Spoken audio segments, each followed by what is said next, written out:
Good morning, everyone, and welcome back. It is FPC Radio Live, and after a nice few days off, we're back live here, just in time for NFL free agency. We've already seen some news happen, not so much in the free agency sense, more so with teams re-signing and franchise tagging their current players. So we're starting to see how the landscape of this offseason is going to play out. One of the big, I guess, names, or at least potential free agent names, is no longer a free agent, and that is Mike Evans, wide receiver for the Buccaneers last year, and will be for the next couple of years. So, John, I mean, it's not really surprising. I think we saw this, we looked at this play out, and we kind of, I don't know. I understand that, like, Tom Brady changed teams, Peyton Manning changed teams.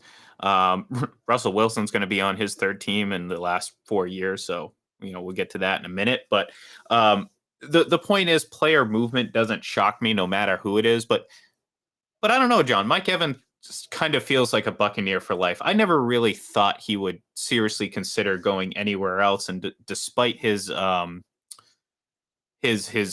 apparent need or want to play with a franchise quarterback, he decided to re-up with the Buccaneers, despite them not having an answer to that just yet. Well, the thing about Mike Evans is, first of all, he gets a really good contract, so this is another good payday for him for the next 2 years. He gets to stay where he's played his entire career. Also, we know Florida has no state income tax, so there's savings there. And the biggest thing with Mike Evans is it's oftentimes late in that player's career. They've made a lot of money. They want to go to a place and maybe win a championship, although they still want to make a lot of money. It's not like that in the NBA, where sometimes a guy will make $200 million in his career and go, okay, it's time for me to win a championship. Right. Play for less and play a complimentary role coming off the bench, whatever. Like Ray Allen, when he went to Miami, had already won a championship, wanted another, and got one with LeBron. But with Mike Evans, he's won a Super Bowl. So that's already been checked. Mm-hmm. So earn as much money as you can down the stretch of your career. A couple of more 1,000-yard seasons. He's certainly in discussion to be a Hall of Fame wide receiver. And you go from there. Now, the big question for Tampa Bay is, are they going to keep Baker Mayfield? Because if you don't keep Baker Mayfield, well, then who's going to be throwing the ball to Mike Evans? Well, I think, I got to believe that he has some insight into how that is going. I'm talking about Mike Evans. And look, I think that I said it I've said it all season, and I'll continue to say it. I think the Buccaneers they're going to pay for past performance with Baker Mayfield. They're not going to get what they got again, or this past season with him. And look, it is what it is. I think that's who Baker Mayfield is. Would he have been an upgrade for, say, the Patriots? Absolutely, because, well, did you see what the Patriots trotted out there last year? Pretty much anything is going to be an upgrade for them, even Russell Wilson, and we'll get to that here in a minute. But the point is, I think Mike Evans has some sort of insight as to how the negotiations are going. And I got to assume this is probably a good sign for Baker Mayfield staying in Tampa Bay, especially since he got this deal done and didn't even really decide to test free agency. It was, you know what I mean? It wasn't necessarily like, you would think he would have at least dipped his toe in the water just a bit. But maybe he saw the landscape of the situation. Maybe staying in Tampa was a very high priority to him. And maybe he has some sort of understanding from Jason Licht that, yeah, Baker Mayfield's contract's coming and you guys can play together for the next couple of years. And for all the things we said about Baker Mayfield, Mike Evans just led the league in touchdown passes and had his his highest yardage total in the last 4 or 5 years. That includes his 3 years with Tom Brady.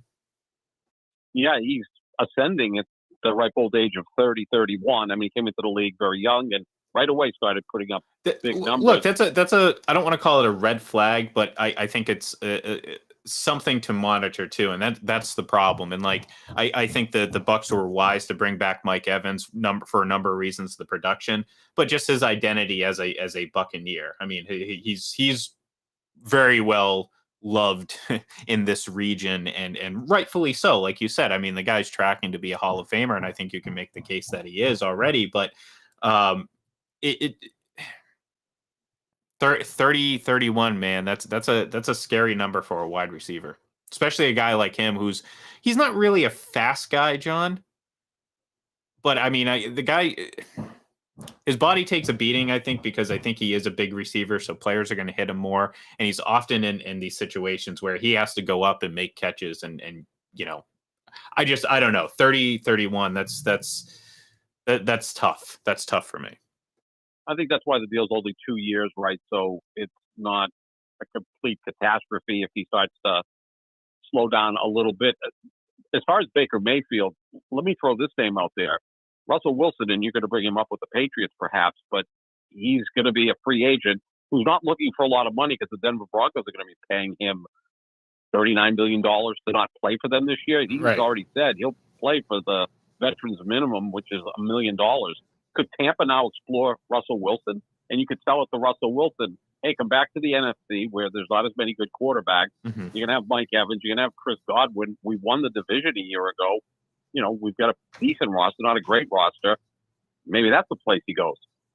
And look, I think playing for Todd Bowles versus playing for Sean Payton is a far more appealing situation, certainly for a guy like Russell Wilson, who I think Todd Bowles might be a little bit more, maybe not protective, but certainly not as in your face. And certainly we saw almost from day one, Sean Payton just was not a Russell Wilson guy. So that marriage was doomed to fail. I mean, there was no getting around that. You weren't going to come back from that. So yeah, it's an intriguing option because look, we look at the I talk about the Patriots in terms of, well, any free agent quarterback is going to be an upgrade essentially over what they had last year.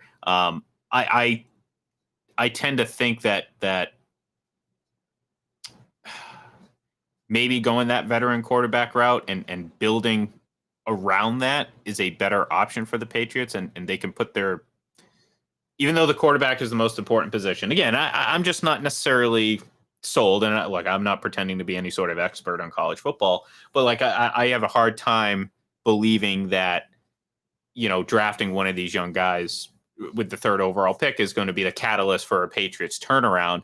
I almost feel like they could go another way and build up the line and fill in the players that they need and go out and spend it, like you said, a minimum amount of money on a guy like Russell Wilson. And trust me, it's not something I anticipated ever saying or wanting to say because I'm not the biggest Russell Wilson fan, but based on what they had last year, it would be an upgrade, John. It would be an upgrade, and it makes the Patriots better. And like I said, then you can use those high draft picks, and maybe you do still spend a draft pick on a quarterback, but you do so with the idea of having him sit and kind of mature and develop over the next couple of years, while you also put those resources into building up the offensive line and adding to the weaponry around the quarterback. Because John, there's an opportunity for them to say, okay, maybe they go out and sign, they did this with Ezekiel Elliott last year. Maybe they go out and sign Derrick Henry, John. I know the guy's on his last legs, but you pair him with Russell Wilson, all of a sudden you get some, a little bit of talent on that offense. You still have a good defense. They just transition tagged Kyle Duggar, so there's a chance that, they're going to hold on to him, and he's, I think, a very important piece moving forward.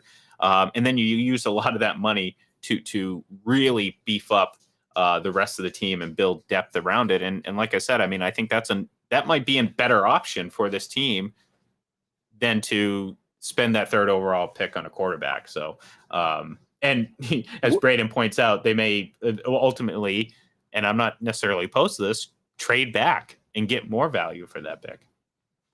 Yeah, I mean, we heard that rumor of trading the third pick to the Minnesota Vikings for Justin Jefferson, the 11th overall pick, and a future first-round pick, which I would do in a heartbeat. I don't think Minnesota would do that. I don't think so either. Steal, because Justin Jefferson's only played, 4 years in the league, and he's already established himself as maybe the best wide receiver in football. He's actually a star, which is something the Patriots need. I mean, it's obviously important to get back to winning ways and contending, but it would be nice to have someone that people could tune in and at least enjoy watching rather than this dull, boring team.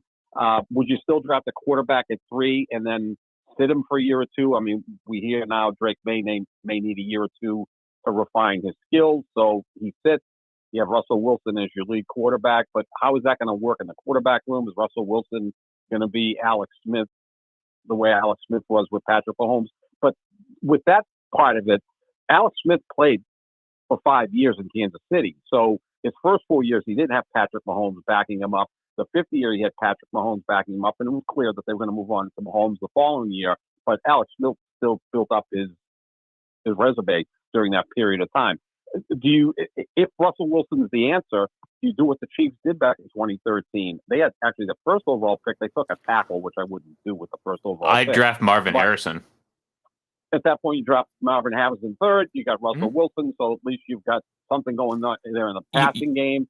And then maybe in the second round, you draft if there's another quarterback available. Maybe it's Michael Penix or whoever, and you go from there. Or you just wait for a couple of years till you see the quarterback that you really like. That's what Kansas City did. With that first overall pick, they took Eric Fisher. That was, I think, E.J. Manuel was the top quarterback drafted that year. That would have been an incredible reach. I mean, he was a reach anyway in the middle of the first round, let alone being at the top of the draft. So that's the big temptation is you just start drafting quarterbacks and probably 60% of the time you overdraft them. Guys who should be late first round picks all of a sudden get picked in the top 10 when they don't deserve to be in that slot. Well, and look, I just feel, and maybe it's a bit of bias, but I feel like the Patriots aren't necessarily a traditional team that you would find drafting third overall. Like, they have problems, no doubt about it, issues that need to be solved. But I think they have a lot of options because of, one, where they're drafting, two, the amount of money they have to spend, and the fact that the cap has, thank you, Taylor Swift, the cap has ballooned a little bit larger than we thought before. And to me, so like I said, I mean, I'm going to sound like a hypocrite here because I keep constantly talking about how important the quarterback position is. And, conventional wisdom says, oh, well, you have the third overall pick, you draft a quarterback.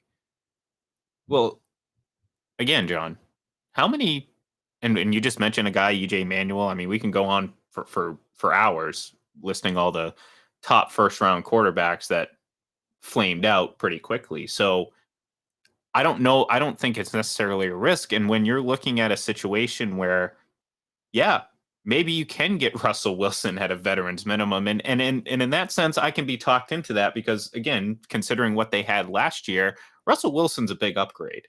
And I think he's obviously more capable of handling the NFL than what we've seen from Mac Jones. And at this point, the Mac Jones era just needs to, for both parties' sake, it needs to dissolve. We got to move on. That he has to move on.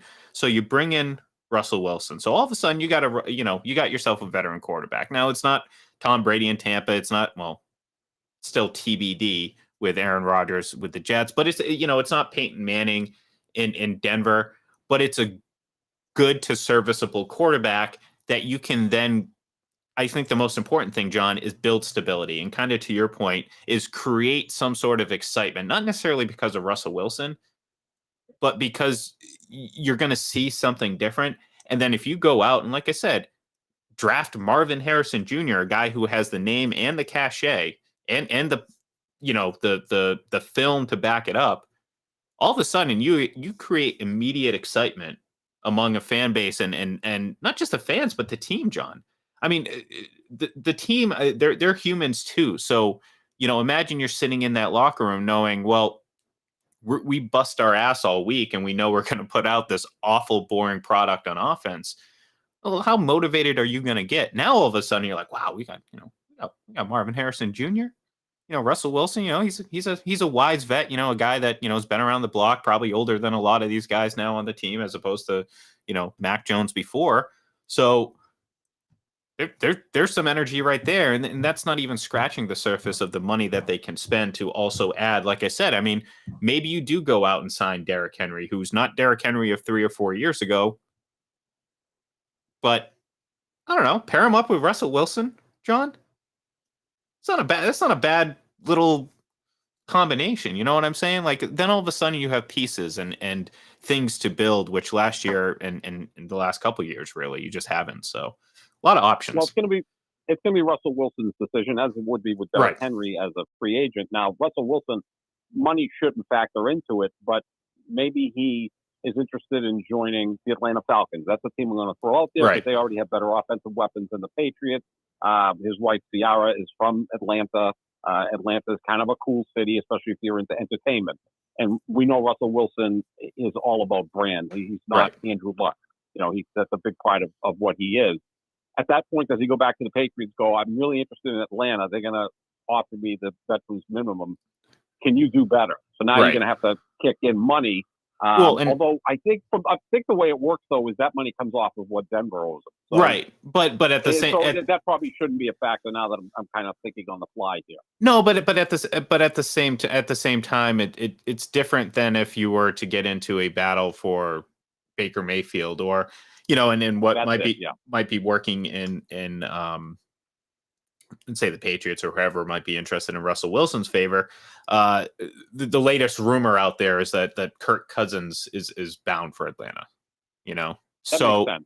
which again, like you said, yeah, it makes sense. They have some nice pieces down there. He's in a dome. He's in a division that's, dare I say, weak right now, or at least in a transitional period. Certainly when it comes to quarterbacks. Obviously, we still don't know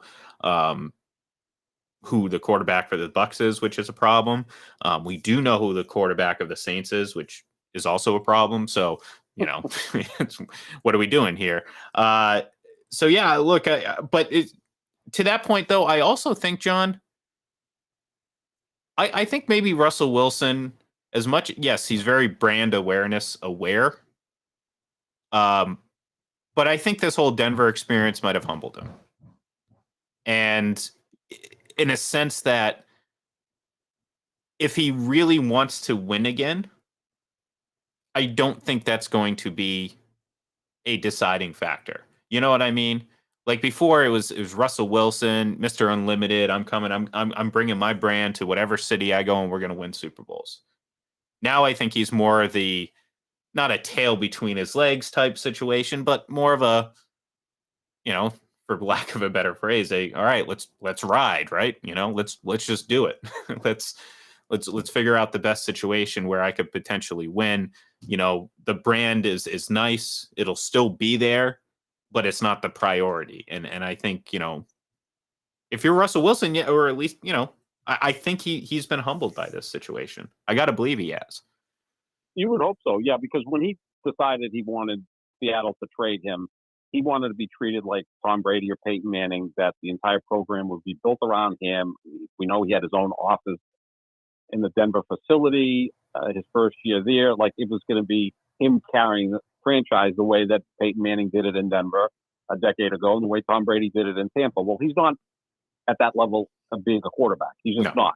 He's very good, even in his best days, very good quarterback, but he's not Tom Brady or Peyton Manning. Those guys are at a different level. So now maybe he's looking at it. I have to go in, fit in, be one of the guys, which he's not real good at.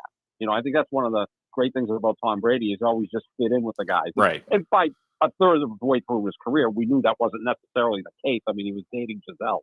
That's not one of the guys, but he was able to sell it in the locker room, and that's the most important thing.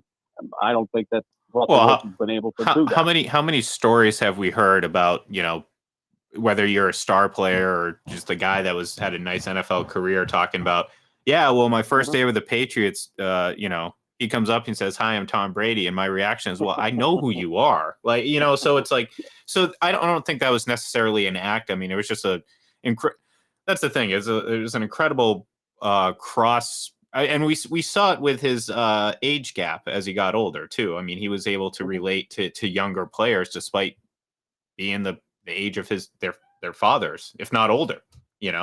And in some cases he played with their fathers. So it was impressive to see that. But yeah, I think that's a great point too, and that's why obviously Russell Wilson would come in, but I don't think. There's a standard of excellence that Patriots fans expect, and look, sometimes it's misguided because you're not going to get another Tom Brady, but I also think that after years and years of watching Tom Brady, there's a high standard for quarterback play here, in the NFL. So this is a team, despite being desperate for a quarterback, is not going to, throw a pom-pom parade for Russell Wilson. They'll be excited because, well, hey, it's better than Mac Jones and Bailey Zappi. But very quickly, it's going to be like, all right, let's see what you can do. Let's see if you can play. It's not going to be like, oh, Denver, oh, thank God we finally got a quarterback since Peyton Manning. We haven't had one. Well, no. You saw Peyton Manning. You saw some really good quarterback play from Peyton Manning. It wasn't 20 years of watching Brady, and like I said, there's a certain expectation, and I think that might end up helping him because again, I think he's been humbled, and I think all these situations might present itself and be like, hey, you know what? I get to go play with Marvin Harrison, or maybe if he let's put it this way: say he signs or he's negotiating with the Patriots, and the Patriots say, hey, if we sign you right now, we're not going to draft a quarterback number 3. We're going to take it because really it's the Patriots' choice. Like this isn't they're going to have their choice of Marvin Harrison or whoever, trade back, whatever. That's going to be their option.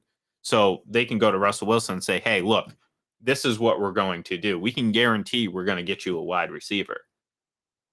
If they happen to sign a running back or some other pieces, so be it. I think that's part of the process. But they can go and say, hey, Russ, we're going to do this. This is how we're going to set this offense up. You're going to have to do this. We'll probably draft a quarterback later, no doubt. Maybe next year. I mean, best case scenario for a guy like Russell Wilson, they wait till next year to draft. Although, like I said, I still believe they'll draft a quarterback this year, just not with the 3rd overall pick. And that pretty much sealed my fate because the Patriots will probably do exactly the opposite of what I just said. But the point is, I think there's a lot of selling points for a guy like Russell Wilson, or if you do get into the Baker Mayfield business, which if I had to take my pick, John, I'd probably take Russell Wilson because he has won a Super Bowl and he has been there. And I do think his ceiling might be a little bit higher. But again, this is what we're talking about. It's free agent quarterbacks. You don't have a lot of studs on the free agent market. The price is so different because Baker Mayfield right 30, 35 million. Russell Wilson. Again, well, just ability wise, just forget about price. Obviously, Russell Wilson's price is going to be very, very appealing because whatever you think about the two, the difference is probably not too big of a difference. So, but the price tag will be so. But from pure ability, I would take Russ over Baker because neither of these are going to be long-term engagements. So I'm not necessarily worried about the age. Right. Yeah. I mean, you're not going to expect these guys playing for your franchise in 5 years. They'll probably move on with Baker because he's just not quite good enough. He's not a franchise quarterback. He's a very good quarterback, but he's not a franchise quarterback who can make a huge difference. He's coming off a really good year. Wilson, we'll see. I mean, was it the injuries 3 years ago? Was it Nathaniel Hackett 2 years ago? Was it the poor relationship with Sean Payton? There does come a point where at some point he's to blame. Russell Wilson's to blame because... Well, I think all those are factors. I mean, we saw sure, because... It does happen, yeah. Because even before the injury, with Seattle, we can go back and find clips, I'm sure, from the show talking about... he just... There's certain things he does well, certain things he doesn't.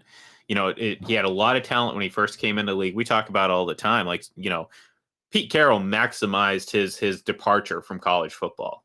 We're wondering if maybe Jim Harbaugh can do the same thing here, with the Chargers. But he maximized his knowledge of the college game. And at that point, too, John, the college game wasn't as synced up as to what the NFL is now. Now, I mean, they're almost identical in terms of how they scheme and play and all that stuff. So there's not as big of a gap in that sense. So look, Pete Carroll, they maximized defensive talent. They found Russell Wilson. They won. Russ was fine. But again, he's always been a pretty good quarterback. And I think early on people thought we do this often, thought he was the second coming. And I think that's put a very inaccurate view of him in a lot of people's minds because they expect one thing and get another, and then others expect something else and get something else as well. So with Russell Wilson, it's like, okay, he's a pretty good quarterback. He's a veteran quarterback who has been to 2 Super Bowls. Now we can argue and sit there and say how important was he to each of those runs. Well, he carried a lot of weight in that, and he made some plays that certainly were impactful. But was he the driving force? Maybe not. But he can come in and stabilize a franchise and give it at least some consistency. And whether it's just pretty good play, consistent, pretty good play, I mean, that's leaps and bounds better than what the Patriots have gotten the last couple of years, because, the only consistent thing about the Patriots offense was just how horrid it was. Yeah, I mean, you're looking at a team that lost 10-7, 10-6, right, 6-0, and 17-3. So, nearly a quarter of your schedule, your defense certainly played good enough to win those games, and they lost all the games because the offense was beyond inept. I mean, it was just horrid. I mean, when they would pick up a first down, it felt like a cause to celebrate. Yeah, right. So that's how bad that offense was. Seriously, I mean, it just looked like something out of high school, and even high school offenses seem a bit more advanced than what the Patriots were doing last year. So, yeah, I mean, Russell Wilson last year, 26 touchdown passes, 8 interceptions, passer rating around 98. He had some good games. He had some poor games, which leads you to believe he's above middle of the road quarterback. Right. You want to rank him as the 12th or the 14th best quarterback in football. That's a major step up from whatever the Patriots are doing last year, who had 2 guys playing who really translate right now into being, I would say, backup quarterbacks, maybe high-end backup quarterbacks, but backup quarterbacks nonetheless. I don't know if there's anything high-end about either of them, to be honest with you. Some of the high-end backup quarterback is like, yeah. Like, I'm thinking like Chad Henne. Chad Henne's a high-end backup quarterback. A guy who, came in and won a playoff game. Yeah, that's a high-end backup quarterback. Matt Castle was a high-end backup quarterback, despite not playing in high school or whatever. Or not playing since high school, rather. He became a high-end backup quarterback. I mean, these guys that lasted in the league for years, and like I remember for the last 4 or 5 years of Matt Castle's career, every time they mentioned him in passing, like on the Titans or whatever, I'm like, oh yeah, I keep forgetting he's in the league. But you know what? It's a testament to him, because he turned it was 15, 16 years he played in the league. So, good job, backup quarterback. The guys like Case Keenum's had a really nice career. There's been guys, last name Daniels, I forget his first name, who I think played 12 years and barely ever Chase took Daniels. Chase Daniels, there you go. I think he played 12 years.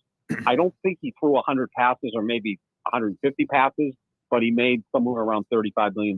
That's an awesome job. Yeah. What a gig. I'd like to get that. Well, and look, there's more to being a backup quarterback than just coming in and spot duty. I mean, they do a lot of stuff, behind the scenes and helping and stuff like that. So to me, it's it's tough, because look, I don't, maybe Mac Jones can turn into a serviceable quarterback down the line. I don't think he is right now.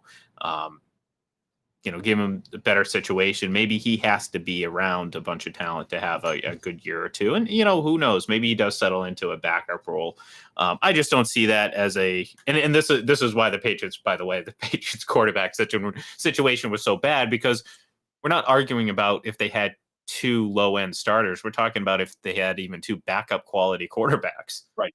Not let alone a single starter. So I mean, that's how dire the Patriots situation is. So no, this wasn't 1987 debating Joe Montana and Steve Young with the 49ers. No, and that was actually a debate because yeah. Bill Walsh wanted to replace Montana with Young. So there's 2 Hall of Famers. We're talking about something completely different. Yeah, no, this is the exact opposite of that. This is like the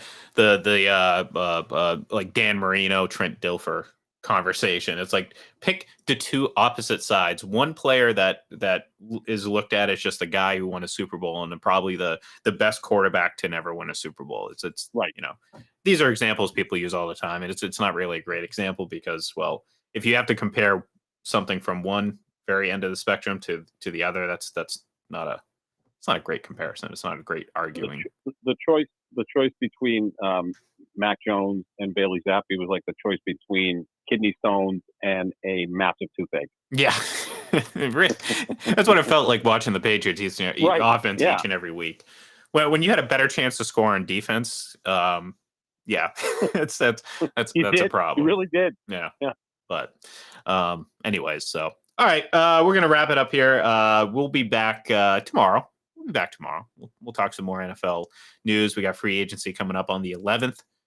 Next week. It's going to be fun. It's going to be fun, John. I think a lot of player movement. We'll maybe talk some more quarterbacks. Maybe we'll get some more news. Maybe we'll hear about some more intentions. Maybe some players will resign, and we'll throw out Baker Mayfield's name and never talk about it again if he goes back to Tampa. So, but either way, we'll be here. We'll be talking about it, and we're going to try to keep you up to date the entire time. So thank you, everyone. Be sure to follow us on Twitter at FBC Radio Live, and of course, head over to fullpresscoverage.com and check out all the great stuff over there. So thank you, everyone, and have a great day.